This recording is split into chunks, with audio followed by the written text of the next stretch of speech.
Comme Jésus était en chemin avec ses disciples, il entra dans un village. Ici, n'oubliez pas que les villages représentent des assemblées locales. Et une femme nommée Marthe le reçut dans sa maison. Voyez à qui était la maison? Vous savez qui était maîtresse de maison? Elle avait une sœur nommée Marie, qui s'étant assise aux pieds du Seigneur écoutait sa parole. Marthe, occupée à divers soins domestiques, vint à Jésus.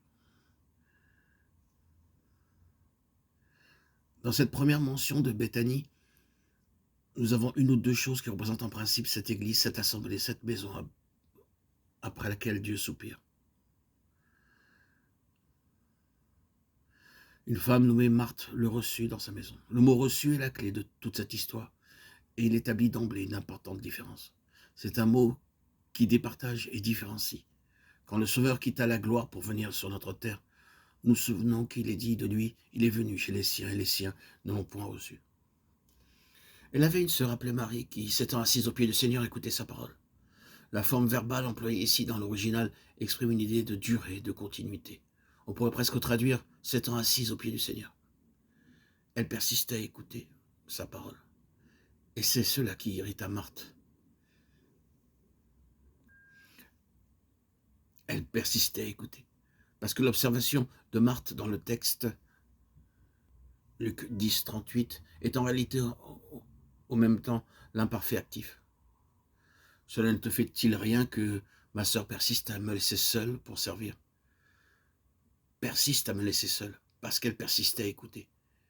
Quel est le sens de cet incident? Ce que nous avons là, c'est l'image de ce que le Seigneur désire par-dessus toute autre chose. C'est la pleine satisfaction de son cœur qui est ainsi représentée. Dans ce que Marie a fait, le Seigneur a trouvé ce après quoi il soupirait. C'est ici que la signification de Béthanie s'éclaire. Vous voyez dans Marc 11, l'histoire du figuier. Jésus va et vient entre Jérusalem et Béthanie. Il est allé à Jérusalem ce jour-là et a vu le temple et ce qui s'y passe. Il en a le cœur serré. Un immense désappointement l'étreint. Il regarde autour de lui, considère bien toutes ces choses et sans mot dit retourne à Béthanie. Le lendemain, au cours de route, sentant la faim, il avise le figuier, s'en approche dans l'espoir d'y trouver quelques fruits, mais ne trouve rien et prononce cette parole. Que jamais fruits ne croissent sur toi. À leur retour, les disciples s'aperçoivent que l'arbre a séché et qu'il est mort.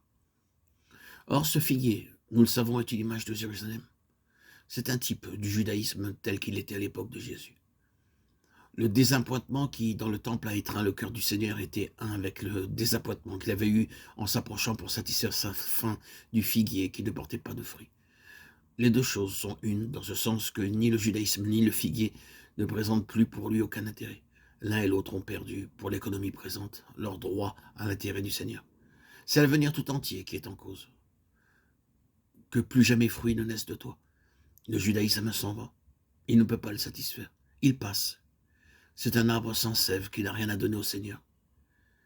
Mais au moment où le désappointement, lui, meurtrit le cœur d'une manière si aiguë et s'exprime de cette façon concrète, Jésus est sur le chemin de Béthanie, et Béthanie signifie la maison des figues.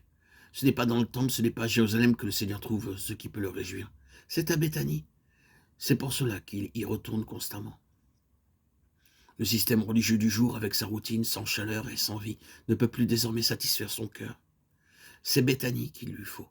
C'est l'atmosphère vivante et chaude de la maison à Ami. Si ces paroles sont rejetées à Jérusalem, il sait bien qu'ici elles seront acceptées, recueillies et qu'il y aura toujours quelqu'un qui persistera à écouter.